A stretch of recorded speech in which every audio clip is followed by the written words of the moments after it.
What's up, everybody? Welcome in. It's that time of the week. It's the Sooners on SI podcast, episode 282. Ryan Chapman here, rocking with you down in Moore. No Hoove today. He's got some other stuff he's trying to comb through. I think his laptop exploded. I don't know. It sounds weird. It sounds like a real pain in the rump. So it's just me and our man Carson Field. Carson down in Norman. How you doing, man? Doing great, doing great. The podcast admittedly doesn't feel, excuse me, doesn't feel the same without our man John Hoover today, but still great to be talking some Sooner sports with you as always. We have a lot of fun stuff to talk about, so let's get right into it.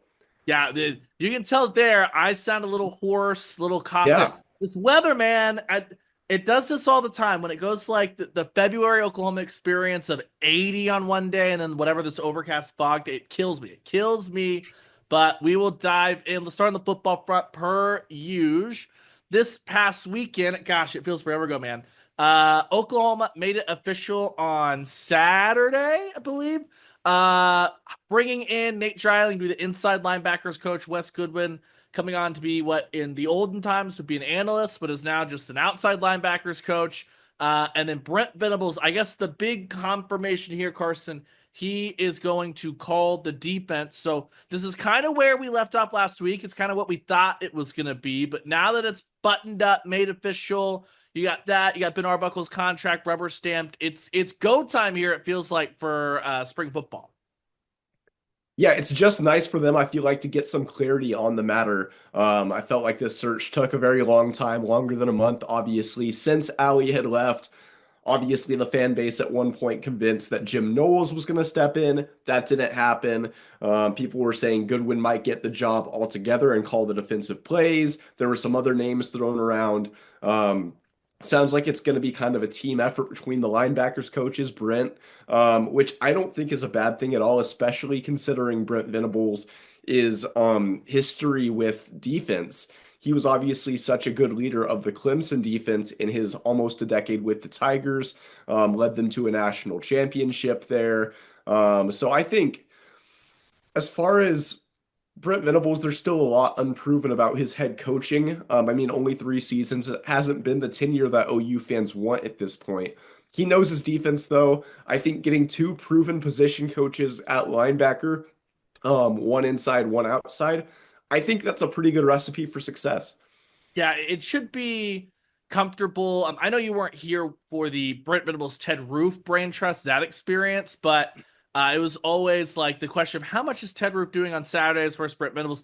I like the clarity of Brent just coming out because he never was super clear during the Roof 2 years of who was actually calling the defense. He'd always leave some vague, like we're both heavily involved, all this crap.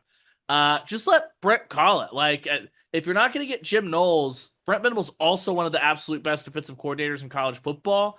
My big question is just it's not going to be with the defense or anything like that. It's going to be like the take a half step back in the full game management stuff. Is Brent going to be able to trust Wes Goodwin, Nate Dreiling, Brandon Hall, all those guys with, hey, I'm calling the defense here for this drive.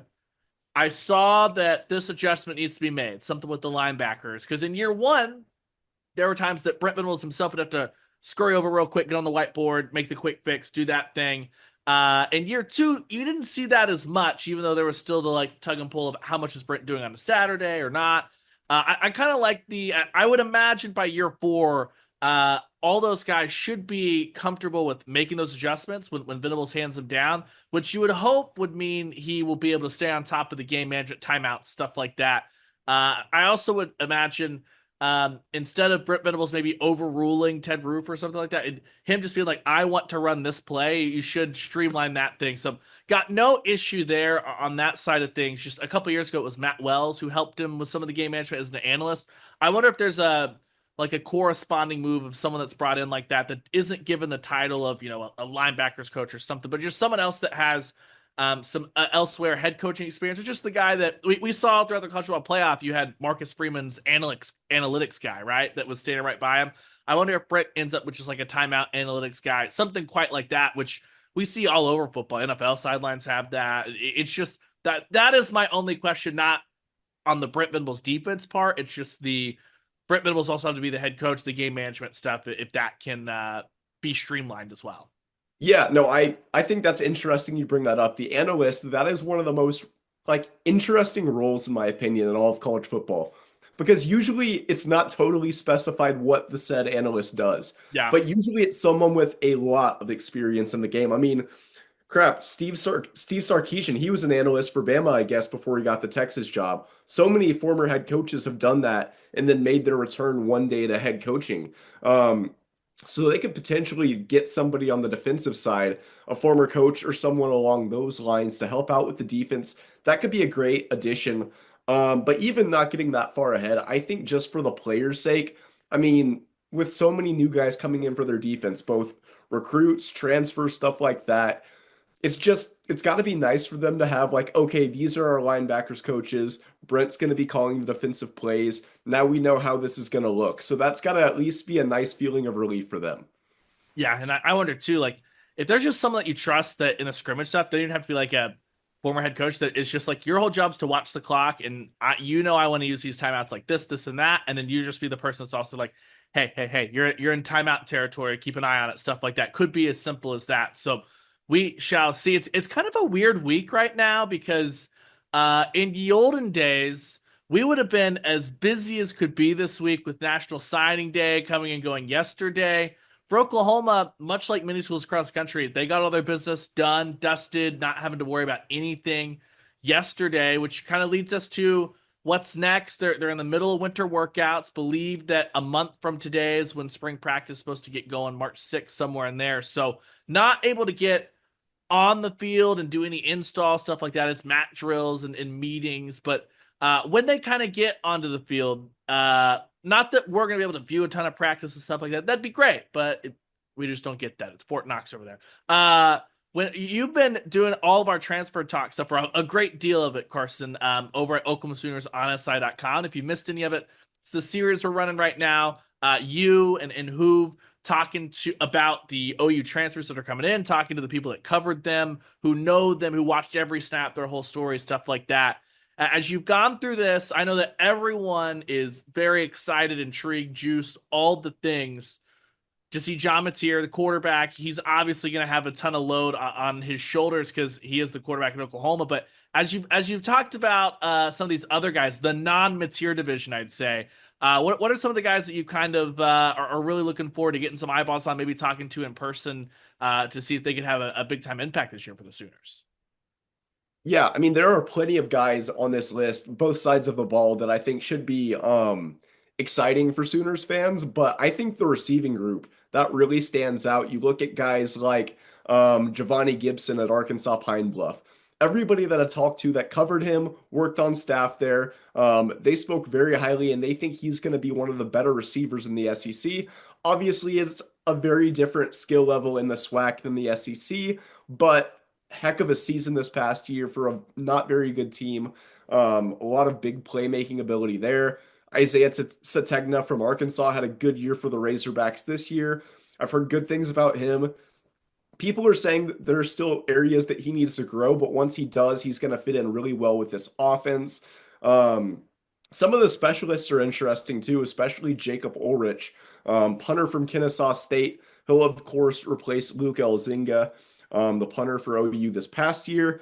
And Ulrich, Kennesaw State, they didn't get a whole lot of hype this year because they were 2-10. Not a great year for the Owls, but he did a phenomenal job. One of the better punters in the nation, semifinalist for the Ray Guy Award.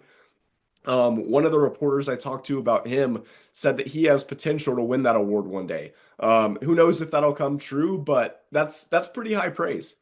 Yeah, and something that might have been the most consistent part of the team last year was that Luke Elzinga, pound for pound, might have been the best football player for Oklahoma, pound for pound. Obviously, Billy Bowman, Danny Stutzman, those guys are incredible. Dejon Terry, but Doug Deacon, he came in, he did a really good job in year one. I thought the special teams got a lot better, a lot more buttoned up and things like that in the punt game, and so we'll see there. I'm juiced to see what Giovanni Gibson. He's a guy that I think you remember going all the way back to when he committed. We were all very, very intrigued by him, and it became the rush of like, how much Arkansas Pine Bluff can we find to try and like actually watch him a little bit? But I'm excited to see what that turns into. I'm just excited to see what a healthy wide receiver room looks like for this Oklahoma team. The offensive line, some of those guys, I'm more interested like the freshmen of Ryan Boje, Michael Pasusi, when they come in, what they can do. But who've had a really good story on Kendall Daniels, who obviously very, very familiar Bags in Oklahoma State by way of a little bit of stint there at A&M. I'm fascinated. Kendall Dolby went down. It was a really, really nasty injury. He'll be able to come back next year. But Kendall Daniels, at the absolute worst, feels like an insurance policy to get Kendall Dolby back up and running. And if that's a guy that can really the light bulb turn on for him in Brent Venables' defense in year one, which is tough. We see that those guys get a lot better in year two as they kind of go on. Someone who's had experience doing everything, like every skill set Brent Venables is going to ask of him at the linebacker spot, at the cheetah spot, the safety, whatever you want to call it. He has done in his collegiate career. He's done it for a pretty high level defense, things like that. I'm excited to see if he's someone that I know caught a lot of criticism at the end of last year for some of the lopes and stuff. I wonder if him kind of a change of scenery, a new level of competition, having to prove yourself at a new school. I wonder if that can kind of bring the competitor back at him that we saw the previous couple of years. Yeah, no, I definitely think that's possible. I mean, he's proven enough. He's done some great things for the Cowboys. I mean, people forget this because they were so bad on defense this year. They've had some good defenses the last few years before 2024. And he was a big reason why.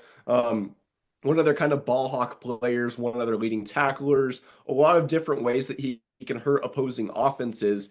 And obviously not a perfect player.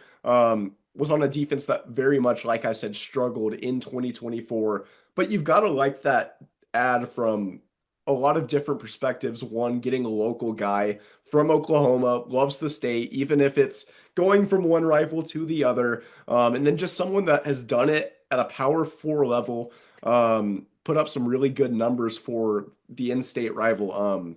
It's just added depth too. So there's a lot of different ways to look at it, but overall, I think that's just a great get by them too. Yeah. Speaking of the light bulb coming on, interested to see what Marvin Jones Jr. if he can come in too. And we know all the talent in the world. He's a guy that I don't know if I think people around Georgia probably felt like he underwhelmed. And then it's one of those things like, does the production you see in the box score match how productive he could be, how devastating he could be if it really comes live? I'm interested there too. So we'll see as we roll into the spring. Thankfully, Oklahoma will have a spring game that we'll be able to watch. It'll be Masters weekend, the Saturday Masters weekend. But did you see Matt Rule nixing the spring game because he's worried about guys coming in and poaching his play? What a bizarre like development for spring games. I guess that's the Connor Stallions impact or something like that, but that is crazy. I saw that and I don't get that. I think Matt Rule's a phenomenal coach, and I think that Nebraska program is on the rise. But that's just I've never heard of something like that. That shocked me when I saw that. Well, it's so funny. It feels like when we talk about I don't maybe this is over dramatic, but let's make the umbrella spring game reform. When we talk about like that kind of stuff, I always think like, is there a way that you could turn the spring game into like more of an actual scrimmage? Like you look at regional stuff, like okay, Oklahoma State has Tulsa on the schedule this year, but Oklahoma doesn't. Is there a way that maybe like Oklahoma and Tulsa could scrimmage and Oklahoma State and North Texas could scrimmage? Do you get more out of that? Do you get less out of that? Kind of like we see like joint practices in the NFL when it comes to, we always Yeah. get a hard knock bite, we always get a camp bite. It feels like for years and years that was like the spring game conversation. I did not have on my radar us moving toward nixing spring games because coaches are mortified that they're gonna broadcast on the Big Ten Network and suddenly a coach is gonna see someone that 2 weeks prior they had no idea existed. Like your roster, you can't hide your roster. Everyone knows who your roster is. Yeah, no, I agree. That is definitely bizarre. You know the personnel. In this day of technology, you're gonna see everything that every athlete can do on that team. So there's only so much you can hide, which makes that even more bizarre. But just kind of piggybacking off what you said first, I've always thought about that. Like a preseason for college football in the spring. Oklahoma plays Tulsa, Oklahoma State, North Texas, A&M plays against Sam Houston, like stuff like that. I feel like would generate more interest than just intra squad stuff. It would be kind of fun. I think it would get more fans out there from multiple fan bases. So I'm with you. We need to jumpstart that. Let's petition that to the NCAA. I like it. They always talk about like game day atmospheres and how do you know what people like when the lights come on? Well, I Maybe I'm wrong. I feel like more people be. I am way more interested in Oklahoma and Tulsa playing, even if it's not like a fully structured four-quarter football game, and some of the stuff's more controlled. And maybe it's okay. We're gonna do. Each team's gonna get to do 4 drives of red zone stuff, or you know what I mean. Like I'd be way more Yeah. interested in that than a spring game where everyone's so like it become some of these games have become flag football games basically. Yeah, 100%. So we will see there. I guess Texas was looking into doing less of a maybe doing like the spring game, not because of worry about people getting poached, but by making it more of an OTA model and stuff like that and going less padded, like an NFL style. We'll see. I don't know how beneficial or not beneficial that would be, but I don't know. It's all weird. If the spring portal even exists here in a couple of years, that window, we'll see. That's all got to be sorted out by the Coaches Association and all that stuff. We had talked about that a couple of weeks ago. So, other than that, we're about a month away from spring football, firing authors into workouts right now. And breaking, everyone can lift weights and they all look explosive. That's every school across the country. That's not an Oklahoma thing, but everyone is stoked with the work that's been happening through their first couple of weeks. Shocking, I know. Carson, let's move through some of the winter and spring sports here as crossover season gets going officially. Softball starts today, Thursday. Baseball season gets going next week. But let's start on the hardwood. Let's start on the men's side of the Lloyd Noble Center. A big week. This is a big couple of weeks, right? As we've talked about. Vanderbilt and Auburn will go chronologically. Vanderbilt was touch and go there at times in the first half, but man, Oklahoma put together their best second half of the season, their best half of basketball this season. I know that Vanderbilt's just on the last four in line, but you got to pick up those games, especially at home, if you want to just stay alive. That's exactly what Oklahoma did on Saturday. Yeah, that was the best I've seen Oklahoma basketball look since covering this team. They looked phenomenal. The defense was incredible, and it was not just a five-man effort. They went about nine deep for that too. So that was really impressive. They were making their shots, avoiding the dumb fouls. They just played good, clean basketball, and the result was outscoring them by more than 30 points in the second half. It was really shocking because first half of that game, you kind of mentioned they got out a little bit slow. A lot of the turnovers that plagued them in many of their other SEC games this year weren't shooting too well. It looked like, oh crap, this is going to be another down to the wire game that they probably lose by some bad turnovers, missed free throws, whatever it is. But no, they came out with urgency. Went on a, I believe, 23 to nothing run, 34 to 2 at one point, if I'm not mistaken there. So just excellent showing from Porter Moser and the squad there. And Vanderbilt, you mentioned them being last four in. That's a very good basketball team. They've upset some really good teams this year. I'd be shocked if they're not a tournament team by the end of the year. So, I mean, even that game being at home, Vanderbilt's not the sexy opponent that you might see from one of the bigger SEC schools, but it's still a great win and one that they needed very badly. Yeah, it's a really young team, but it felt like my big concern coming into that game for Oklahoma was not how are they going to match up with Vanderbilt or anything like that. It was just that Vanderbilt had just had their midweek bye. We saw the benefit that was for Oklahoma Yeah. when they had that, and it felt like early it was like a fresher Vanderbilt team who had the game plan nailed down. It felt like Oklahoma just had to survive that early kind of onslaught from deep. They did. What shifted there in the second half, and they weren't able to carry it into the Auburn game. We'll talk about Auburn here in a second. I mean, that's the number one team in the country. I don't think that there was any expectation on that game, but is there anything from that second half of the Vanderbilt game that you're thinking maybe they can roll into this weekend when they get back home to Lloyd Noble Center where they play a good deal better?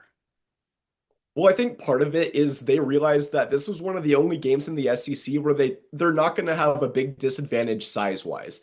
Them being one of the smaller teams in the league, that's always going to be something that hurts them rebounding wise, blocks wise.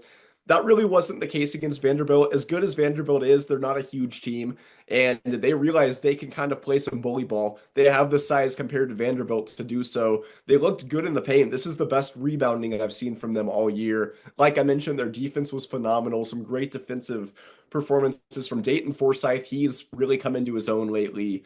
Jeremiah Fears played a really good game that day too, which that was a rebound from an A&M performance where he got shut out, didn't score in that game. I think he dropped 24 in the Vanderbilt game 8 of 12 shooting, so a very nice outing from him.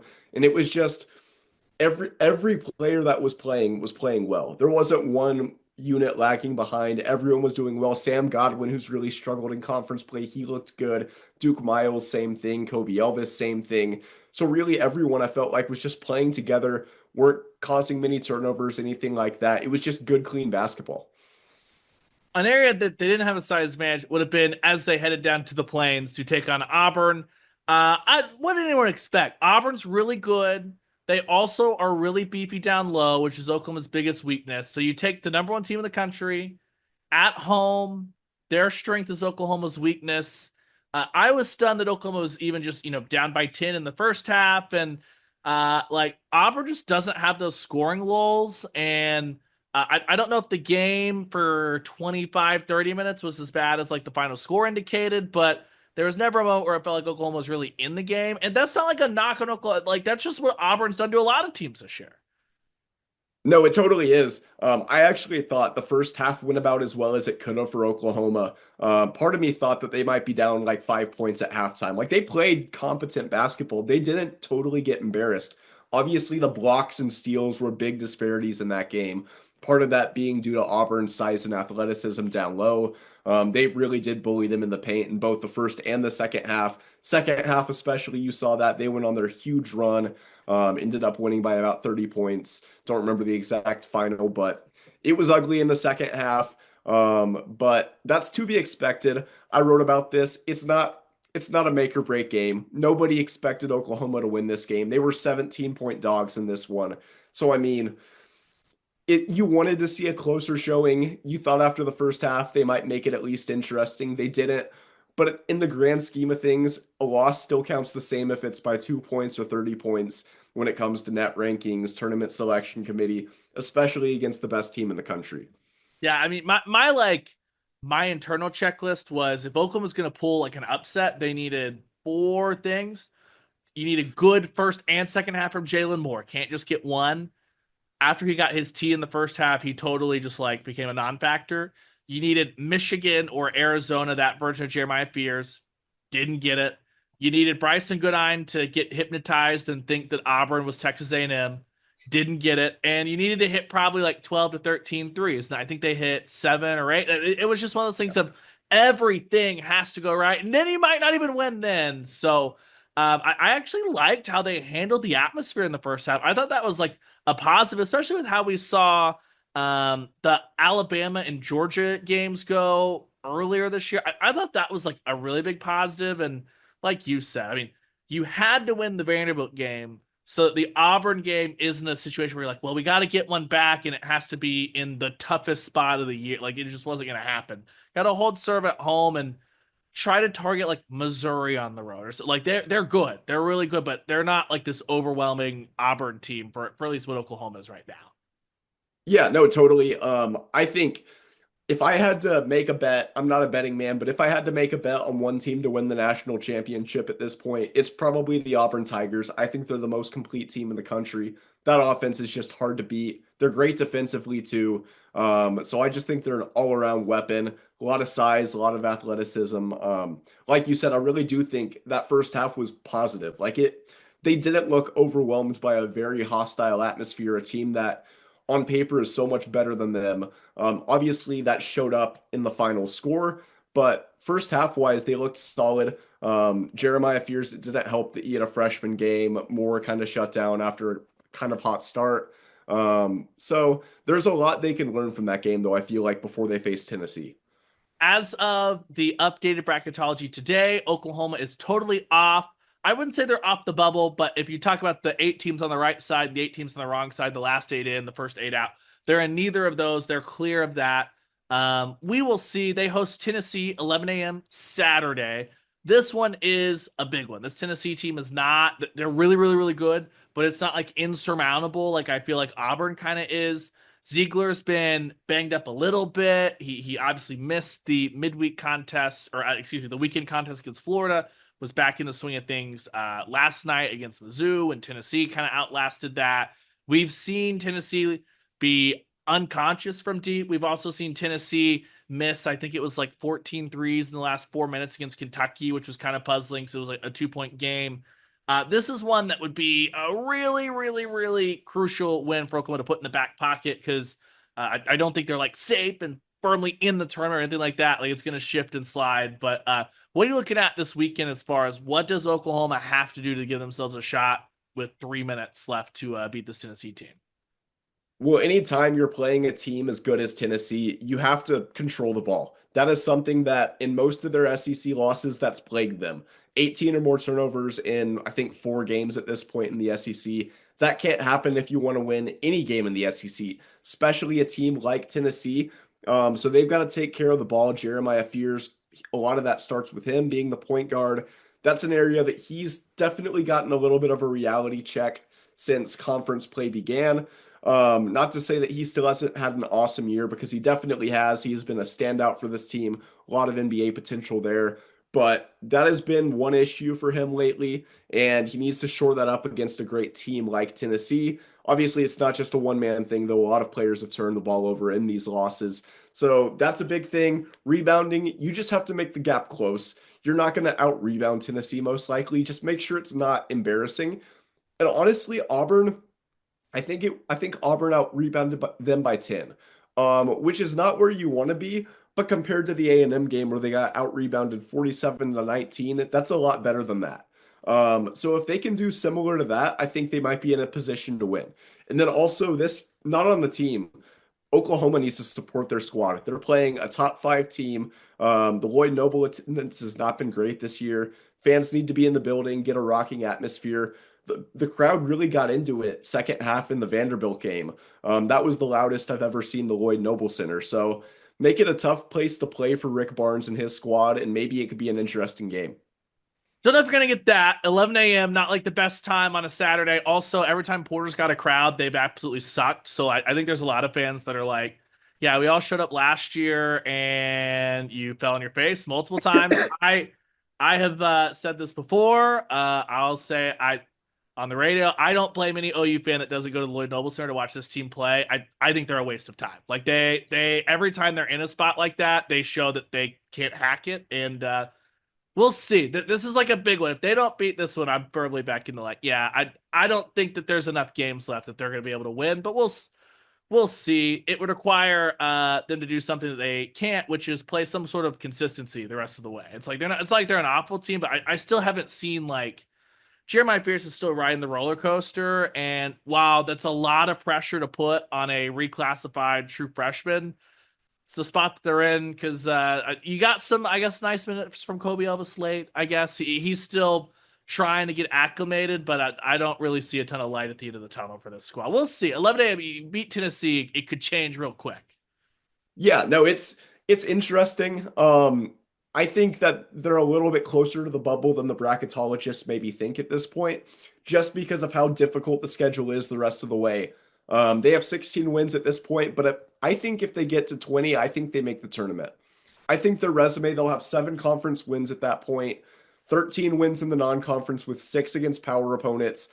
At this point, I think they only have one quad 2 loss, and that was against Texas, who is shown to be a lot better than people previously thought they were. Um, as far as quality losses go, they have a ton of them. I don't think they're going to have any bad losses by the end of the year because they beat South Carolina. That's the only quote bad team in the conference. Everyone besides that, obviously, you don't want to lose to LSU at home either. That's a game they should win. That would be a bad loss if they lost that one. Um, Even if they could just get 4 more wins, that's 4 probably quad 1 wins that they'd get to their resume, joining, I think, 3 others at this point. They definitely have a pretty good case, even if that is double-digit losses on the year. But I'm not a bracketologist. Everyone I've talked to who covered last year's team said that they probably should have made it last year. They didn't. The selection committee has a weird way of doing things when it comes to Sunday. So we will not know until the day of. Yeah, the thing last year too is they had like 7 bids got stolen. You know what I mean? So it's like if only 4 of those get stolen, they probably sneak in. But Yeah. it's like so similar to last year in this way of when you look at where they are right now, most of their resumes done, adding like a bunch of wins. The thing that they have in their back pocket this year that they didn't have last year is last year the USC win, the I win, all that stuff. Those wins didn't mean anything by the end of the year because those teams got worse and worse and worse. Arizona might be playing the best ball in the Big 12 right now, Yeah. certainly among. Michigan has done a really nice job. Yeah. Louisville, up until this last week, had played really, really well despite some of those injuries. Where I really believe 7 wins in conference play will get them in. I do too. It's just the getting to. I don't have the faith in them to get to set. It's like the theory of the case. I think is totally there. It's just I've been burned. I think three too many seasons by That's this. fair. That's This is fair. jaded Ryan, who's ridden the Porter Moser train a couple of times, just been like, this feels familiar. Yeah, no, I totally get that. It's going to be an interesting last few weeks, a lot of tough games, so should be exciting though. Yeah, the big ones. Get this Tennessee one. If you can get a split at Missouri, take care of this against LSU, then boom, you're to what, 6? Then it's kind of just try to grab one more and you're there. Good performance at the SEC tournament couldn't hurt either. On the women's side of things, they're hanging on for like a different reason. They're not hanging on like, oh my gosh, they're going to be a tournament team, but they Baton Rouge. That one comes down to the wire.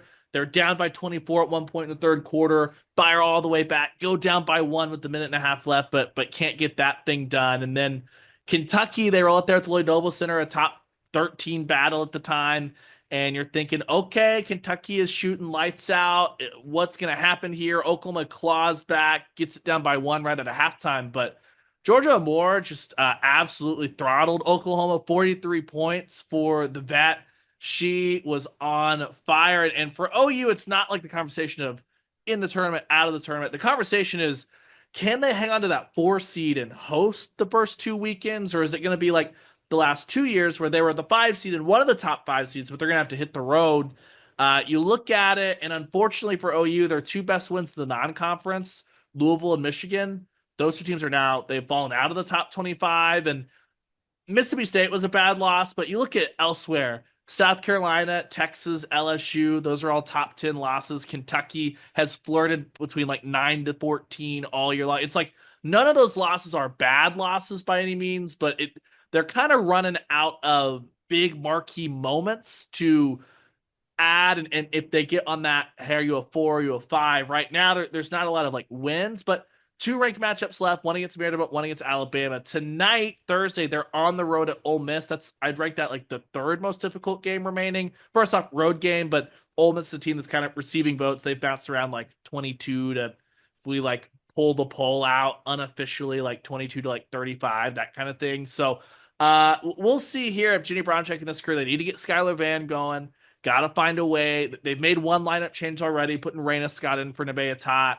Skylar Van's done well defensively. She's continued to create. She's nowhere near the score that she was a year ago, and they just simply have to get that. I feel like if they're gonna be able to push over the edge and take that next step to get closer to the top of the SEC than the not the bottom or the middle by any means, but kind of like that second tier. It feels like it's South Carolina gap, Texas LSU gap, Kentucky Oklahoma, but Kentucky obviously is the head to head, so they're above them.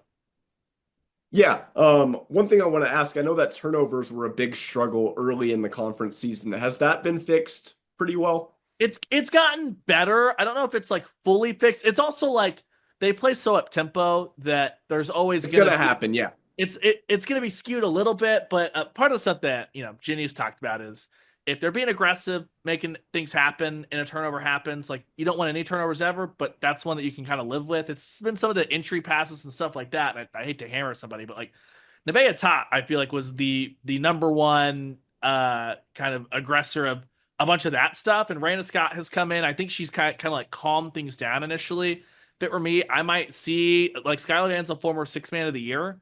I might see if you flip flop Lexi Keys and Skylar Van. I don't know if it would do anything substantially for turnovers, but Lexi can hit threes. Maybe Skylar can get more comfortable coming off the bench again. She hasn't done it in a long time. Last year they tried that once. It went poorly, and Jenny kind of talked about that in the Kentucky post game. But it's definitely a group that has not like the good news is I think there's like a ton of room for growth, but you look at it, man, you got like 7 games left in the conference. Like they need to be a team, especially with the teams that they've got left, that they're floating under 500 in SEC play, but they're definitely playing like the bottom half of the conference now. They need to come into that SEC tournament winning like 6 of 7 or something like that, and then get some momentum back. And if they do that, I think they'll be right there, kind of like battling out in a committee room, I guess, for like a 4 seed or a 5 seed or something like that. How do you think that them facing such a gauntlet to start conference play is going to help them not only this year but future years, going to the SEC tournament this year, stuff like that? Yeah, I think it's going to be huge because, like in years past, you'd have Iowa State was pretty good for a couple of years. Texas is obviously a big time battle. Kansas State has been a challenge for Oklahoma in years past in a kind of a different way, but the level of athlete at South Carolina and LSU is still just a lot different than even those top teams in the Big 12, other than Texas. And so I think being exposed to that earlier means that there should not be a learning curve when they came up against this Notre Dame team that's rocking and rolling. They kind of crushed them 3 years ago with some really young pieces. It was tough against UCLA 2 years ago. Look at where UCLA is now. You know what I mean? Like those are two top five teams at Oklahoma. I feel like they were younger then, but Oklahoma didn't really have a great, like, oh my gosh, it took them a half before they acclimated that physicality and that just athleticism. Then by then it was too late. So I think that should be good there. The biggest key is going to be, had they been able to maintain their confidence through this and recognize, like, again, outside of Mississippi State, even Duke in the non-conference, every single game that they've lost has been literally a top 15 opponent. So it's like, you are a good basketball team. Do you need to make some fixes and get better to jump from good to great or elite? Absolutely. But just because you haven't done that yet doesn't mean you're not capable. It's just that's kind of the curve that they're grading on. So I'm really intrigued to kind of see what the back half of this conference slate looks like for Oklahoma. And that of course starts at Thursday night, 6:30. They're out in Oxford. Sounds like there's a lot people should be optimistic about. That sounds like a team that some tough losses, but good opponents they've lost to. So ultimately, probably good results in the future for them then. Yeah, plenty of opportunity there. So should be good that we're about, the halfway point or a little bit over it, depending on if you're on the men's side of Lloyd Noble Center or the women's side of Lloyd Noble Center. As always, though, Oklahoma Sooners on SI.com. Carson, you'll be there Saturday morning for all the happenings, good, bad, ugly, pretty. Otherwise, it'll be there. Porter and crew afterwards, Oklahoma Sooners on SI.com for all your takeaways, analysis, press conference, all that fun stuff. Same thing with the women. And if you go to Oklahoma Sooners on SI.com today, you hit the baseball tab and scroll, you'll go, holy crap, guys, Oklahoma a week and a day away. Next Friday, Valentine's Day, the Sooners get it rolling. You got to talk to Skip and some of the boys yesterday. That's why we had the podcast one day later, because you were obviously down in Norman. What was kind of your takeaway? It felt like they covered a lot. Excitement about the rotation, SEC, the Witherspoon's improvement, Cam Johnson coming over from LSU. It seems like you guys hit a lot yesterday at Baseball Media Day. Oh, there's a lot to talk about there. He gave us about 30 minutes worth of stuff to talk about, so obviously we won't cover all of it, but I'll try to hammer down some of the main points. One of those being how excited he is to be in the SEC. I mean, this is the conference that has produced the last five national champions, three of the last five runners up, six of the last seven national champions. I mean, it's the juggernauts. OU is widely expected to be around the top 25 this year. They were picked 11th in the preseason poll, and that's not saying OU's not good. That's just how dang good this conference is. I mean, you look at Tennessee and A&M, the two teams that played for the national title last year.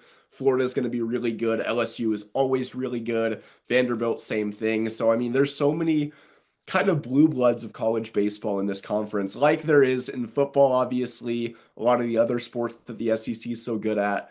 But he seemed very excited to have this new level of competition.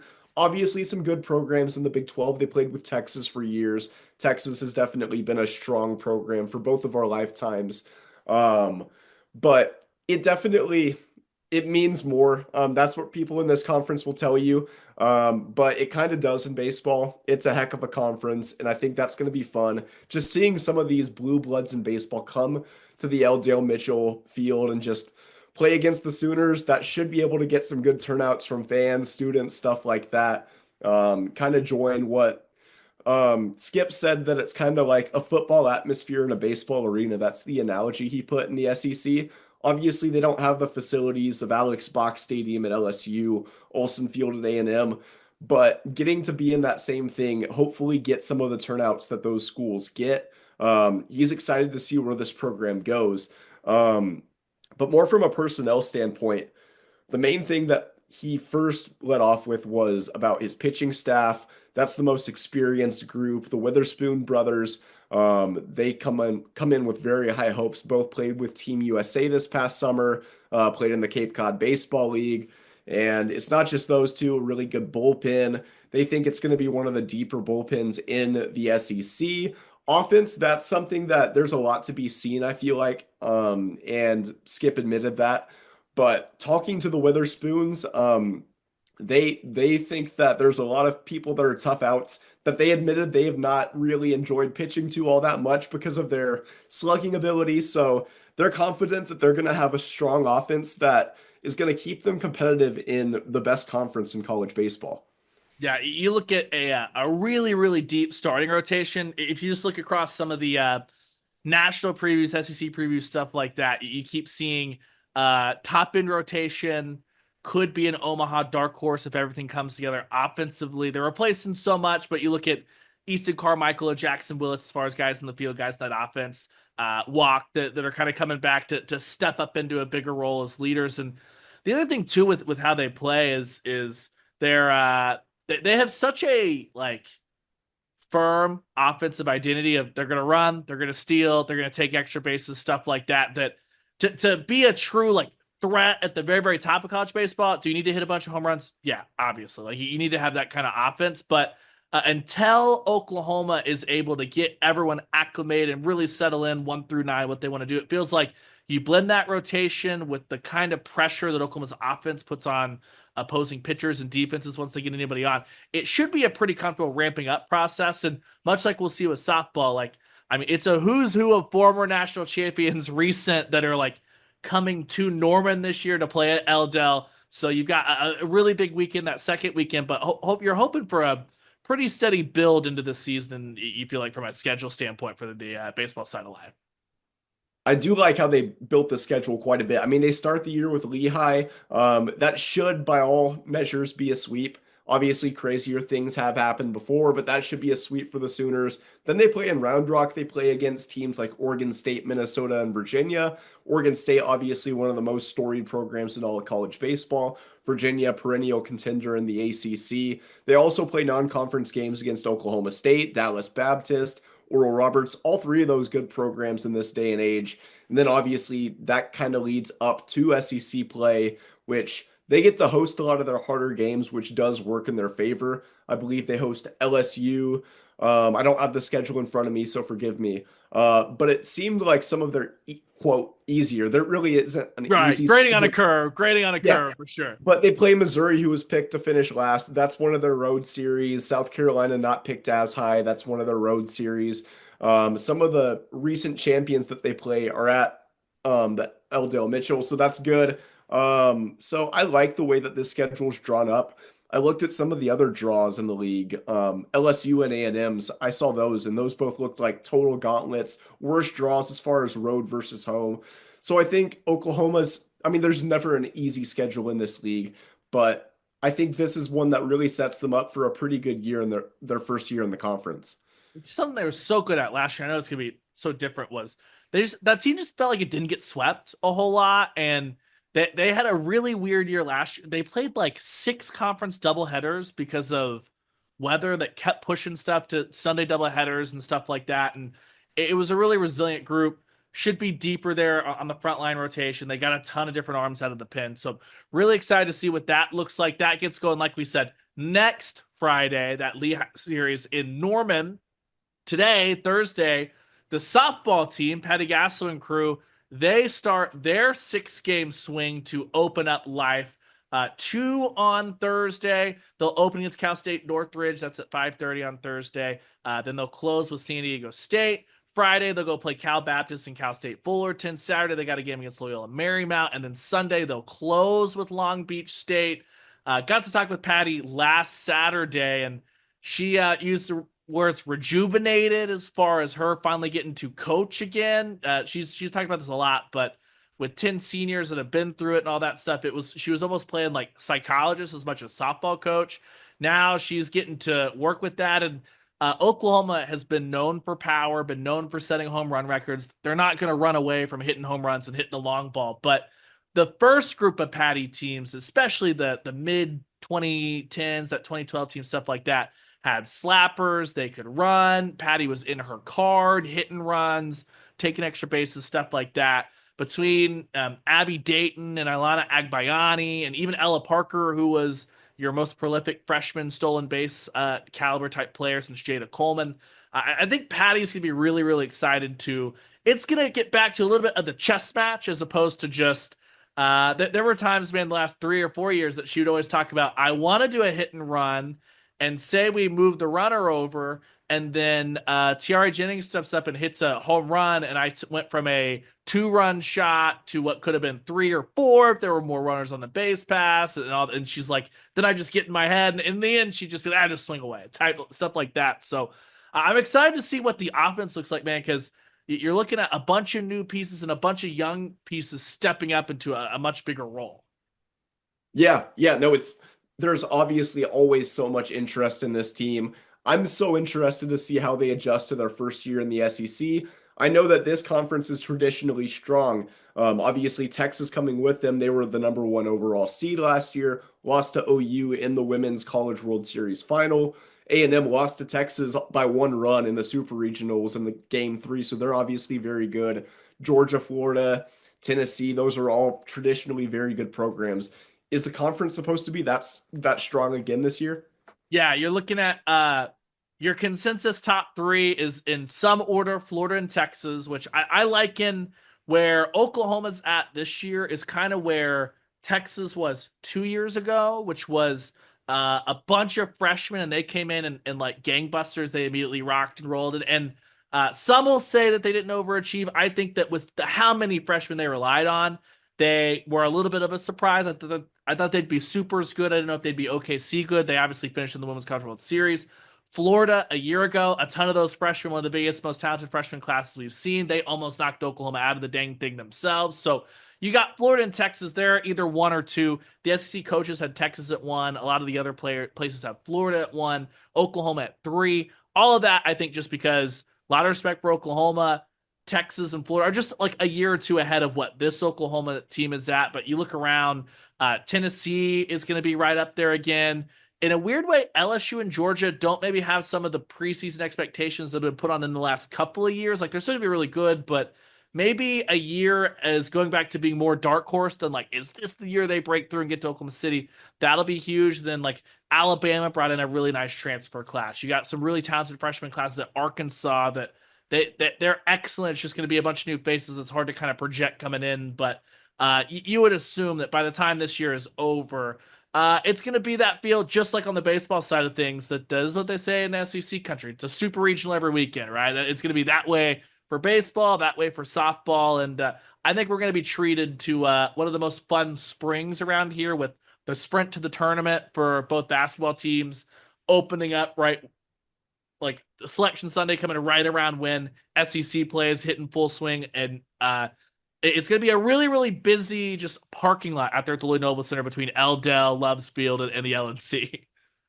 No, it definitely is. It's got to be fun for Oklahoma fans too. I know that basketball, there have been some games that might have made fans roll their eyes with the men's team at this point, but the fact that they're competitive and most people still expect them to make it, this is 4 teams that I think have very good chances to make the NCAA tournament in their respective sports. So, I mean, you've got to look at that largely as a success for your program.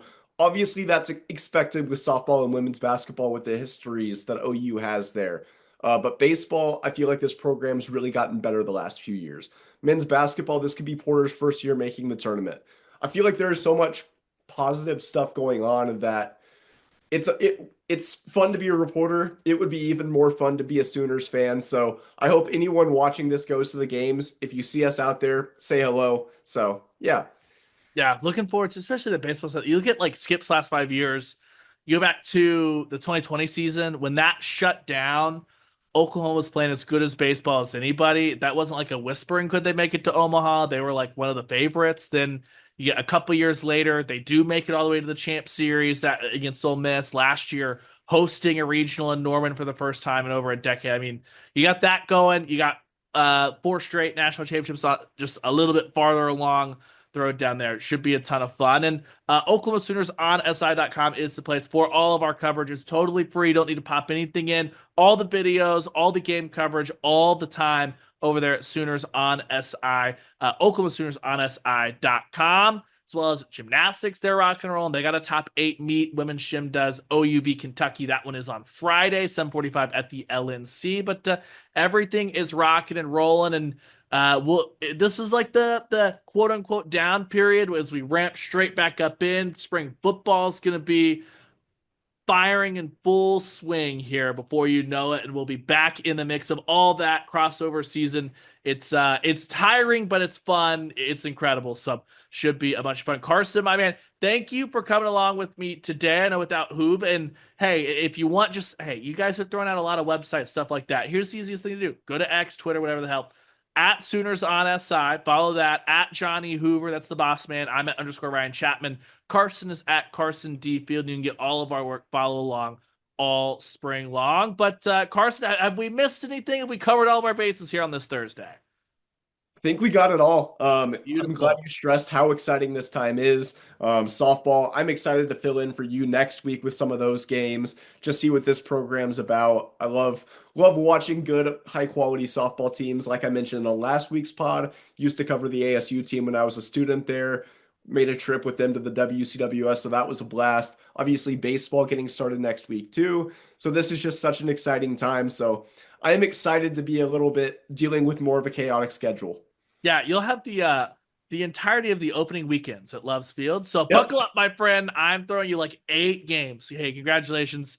Enjoy it. We will see on the other side. But that's all the damage we can do this week. For Carson, for Hoop, I'm Brian. Thanks for coming along. We'll talk to you guys on the Sooners on SI Pod next week.